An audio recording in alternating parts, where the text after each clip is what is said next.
ఇంకా హిందుత్వము పాంథిజం అనే సిద్ధాంతంలో విశ్వసిస్తుంది.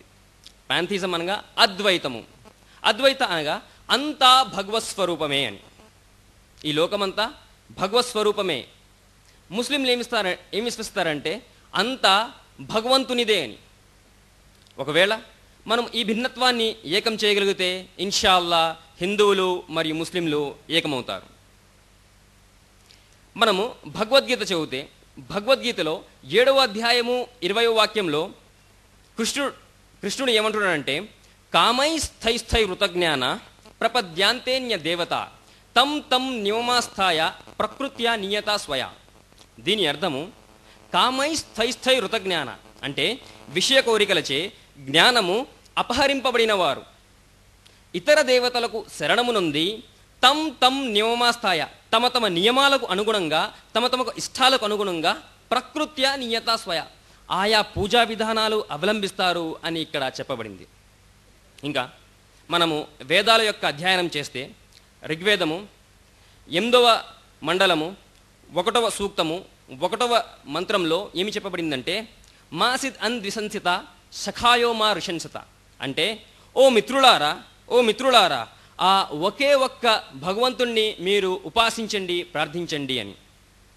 ఇంకా మనము యజుర్వేదం చదివితే 32వ అధ్యాయము 3వ వాక్యంలో అందులో నా తస్య ప్రతిమ ఆస్తి అని చెప్పబడింది.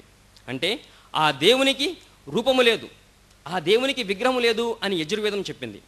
ఇంకా యజుర్వేదము 40వ అధ్యాయము 8వ వాక్యము అందులో శుద్ధమ పాప విద్ధం అని చెప్పబడింది. ఆ భగవంతుడు శుద్ధుడు మరియు శరీరం లేనివాడు అని. యజుర్వేదము 40వ అధ్యాయము 9వ వాక్యము అంధంతమ ప్రవిశంతియే యా అసంభూతిముపాసతే తతోభోయ ఇవతే తమోయ ఉసంభూత్యాయ వ్రత అని అక్కడ వ్రాసిబడి ఉంది. దీని అర్థము అంధంతమ ప్రవిశంతియే అంటే వారు అంధకారంలో ప్రవేశిస్తున్నారు. ఎవరు? యా అసంభూతిముపాసతే ఎవరైతే అసంభూతిని ఉపాసిస్తారో, అసంభూతిని పూజిస్తారు. అసంభూతి అంటే ఏమిటి? సృష్టించబడినవి, సృష్టించబడిన వస్తువులను అసంభూతి అంటారు. ఉదాహరణకు చంద్రుడు, సూర్యుడు, భూమి, చెట్లు, చేమ, జంతువులు, మానవులు వీటిని పూజించిన వారు అంధకారంలో ఉన్నారు అని యజుర్వేదం చెప్తుంది. ఇంకా ఇదే యజుర్వేదంలో 40వ అధ్యాయము 9వ వాక్యంలో ఇంకా ఏం చెప్పబడిందంటే ఎవరైతే సంభూతిని ఉపాసిస్తారో వారు మరింత గాఢాంధకరంలో ఉన్నారని. సంభూతి అంటే ఏమిటి? సంభూతి అంటే మన స్వహస్తాలతో మన చేతులతో మనం తయారు చేసుకున్న వస్తువులు. ఉదాహరణకు చిత్రపటాలు, విగ్రహాలు మరియు ఇతర వస్తువులు మన చేతులతో మనం తయారు చేసుకున్నవి ఎవరైతే పూజిస్తారో వారు గాఢాంధకారంలో ఉన్నారు అని యజుర్వేదము 40వ అధ్యాయము 9వ వాక్యములో రాసిబడి ఉంది. ఇంకా అథర్వేదంలో దేవ మహా ఓసి అని చెప్పబడింది. అంటే ఆ దేవుని కీర్తి ఎంతో గొప్పది అని. మనము ఉపనిషత్తుల్ని అధ్యయనం చేస్తే శ్వేతార ఉపనిషత్తు 3వ అధ్యాయము 2వ వాక్యము ఏకో హి రుద్రోన ద్వితీయతస్తు యా ఇమాం లోకనిసత ఇసనభి అని చెప్పబడింది. అంటే స్వీయ శక్తులచే భూమ్యాకాశాలను రక్షించి పాలించే ఆ రుద్రుడు నిజానికి ఒక్కడే. అతనిని 2 అని చెప్పడానికి అతని పక్కన ఎవరూ లేరు అని ఇక్కడ చెప్పబడింది. ఇంకా శ్వేతారావణోపనిషత్తు 3వ అధ్యాయము 3వ వాక్యంలో దావ్యభూమి జనయం దేవ ఏక అని చెప్పబడింది. అంటే ఈ భూమిని స్వర్గాలను సృష్టించిన ఆ దేవుడు నిజానికి ఒక్కడే. శ్వేతారావణోపనిషత్తు 4వ అధ్యాయము 19వ వాక్యము నా తస్య ప్రతిమ ఆస్తి అని చెప్పబడింది. అంటే ఆ దేవునితో సరిసమానులు ఎవరూ లేరు అని. ఇంకా శ్వేతారోపనిషత్తు 4వ అధ్యాయము 20వ వాక్యంలో నా సంద్రసతి స్థాతి రూపమస్య నా చక్షుష కశ్చతి పశ్చనయనం అంటే నా సంద్రసే తిస్థాతి రూపమస్య అతని రూపము మన ఇంద్రియాలలో నిలవదు అని. నా చక్షుష పశ్చతి కశ్చనయనం మన నయనాలు అంటే మన కళ్ళు అతని రూపాన్ని చూడలేవు అని ఇక్కడ శ్వేతారోపనిషత్తు మనకు చెప్తుంది. ఇంకా శ్వేతారోపనిషత్తు 6వ అధ్యాయము 8వ వాక్యంలో నా తత్ సమాఖ్యాభి దక్ష అంటే అతనితో సరి సమానులు కానీ అతనితో అధికము కానీ ఎవరూ లేరు అని చెప్పబడింది. ఇంకా స్వతారావణోపనిషత్తు 6వ అధ్యాయము 9వ వాక్యంలో నా చస్య కసి జనిత నా ఛదిప, దీని అర్థము అతనికి జనుకుడు కానీ లేక ప్రభువు కానీ ఎవరూ లేరు. మనము ఛాందోగ్యోపనిషత్తు చదివితే 6వ మండలము 2వ సూక్తము 1వ మంత్రంలో ఏమి చెప్పబడిందంటే ఏకం ఎవ ద్వితీయం అని. ఆ దేవుడు ఒక్కడే, అద్వితీయం, ద్వితీయుడు కానివాడు. ద్వితీయం అంటే రెండు, అద్వితీయం అంటే రెండు కానివాడు అని చెప్పబడింది. ఇంకా హిందువుల యొక్క బ్రహ్మసూత్రం ఏమిటంటే ఎక్కం బ్రహం ద్వితీయ నాస్తే నేహ్ నాస్తే కించన్, అంటే దేవుడు ఒక్కడే, ఒక్క దేవుని తప్ప వేరే దేవుడు లేడు, లేడు, లేనే లేడు అని చెప్పబడింది. భగవాన్ ఏక్ హై, ఏక్ భగవాన్ కే సివా दूसरा नहीं है, नहीं है, जरा भी नहीं है. God is only one, not a second, not in the least bit అని చెప్పబడింది. తద్వారా మనము హిందుత్వంలోని గ్రంథాలను పరీక్షిస్తే, అధ్యయనం చేస్తే అందులో దేవుడు ఒక్కడే అని, దేవునికి రూపం లేదని, ఎవరైతే సంభూతిని పూజిస్తారో వారు అంధకారంలో ప్రవేశిస్తున్నారని, అసంభూతిని పూజించేవారు గాఢాంధకారంలో ప్రవేశిస్తున్నారు అని తెలుస్తుంది. ఇప్పుడు నా ప్రసంగంలోని 2వ భాగము, క్రైస్తవ మత గ్రంథాలలో దేవుడు ఎవరు? క్రైస్తవ మతం అనగా ఆక్స్ఫర్డ్ డిక్షనరీ ప్రకారము యేసుక్రీస్తు యొక్క ప్రవచనాలకు అనుగుణంగా తమ జీవాన్ని సాగించేవారు మరియు యేసు దేవుని కుమారునిగా విశ్వసించేవారు. క్రైస్తవులు ఈ పరిశుద్ధ గ్రంథమును, హోలీ బైబిల్ను తమ దివ్య పుస్తకముగా, తమ ధార్మిక గ్రంథముగా మరియు దేవుని వాక్యంగా విశ్వసిస్తారు.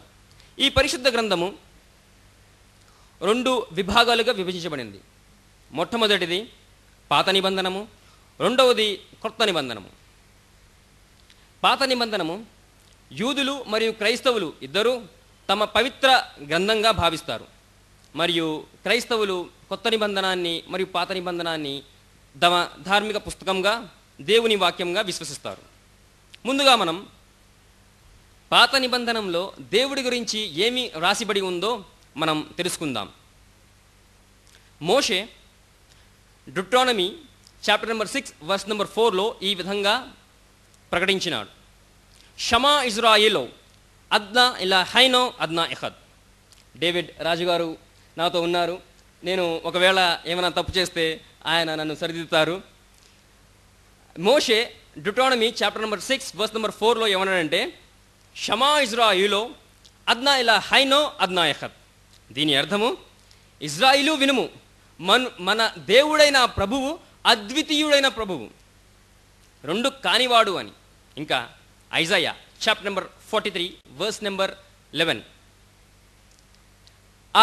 Even I am lord besides me there is no saviour. నేనే దేవుడును, నా తప్ప వేరొక రక్షకుడు ఎవడూ లేడు. Isaiah chapter number 45 verse number 5 I am God besides me there is none. I am God besides me there is no one. Isaiah 45వ అధ్యాయము 5వ వాక్యము నేనే దేవుడును, నా తప్ప ఎవరూ లేరు, నేనే దేవుడును మరియు నా తప్ప ఇంకా దేవుడు ఎవడూ లేడు అని చెప్పబడింది.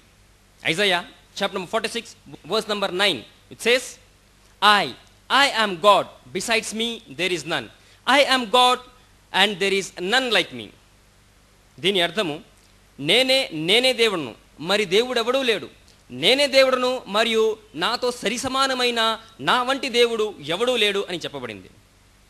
ఇంకా Exodus chapter number 20 verse number 3 to 5 it says thou shall have no other gods before me. Thou shall not make unto thee any graven image of any likeness of anything that is in the heavens above or the earth beneath or the waters beneath the earth. Thou shalt not bow down to them nor serve them, because thy Lord your God is a jealous God. నిర్గమకాండము 20వ అధ్యాయము 3 నుండి 5వ వాక్యం వరకు మనం చదివితే అందులో ఈ విధంగా చెప్పబడింది. Thou shall have no other gods before me. నీకు నా తప్ప వేరొక దేవుడు ఎవడూ ఉండకూడదు. స్వర్గమెందే గాని, కింద భూమి ఎందే గాని, భూమి కింద నీళ్ల ఎందే గాని, దేని రూపము గాని దేని విగ్రహము గాని నీవు దేవుడుగా చేసుకునరాదు. నీవు వారికి సాగిలపడకూడదు, వారిని పూజించనూకూడదు. ఎందువలనగా నీ దేవుడైన దేవుడు ఎంతో రోషము గల దేవుడు అని ఇక్కడ చెప్పబడింది.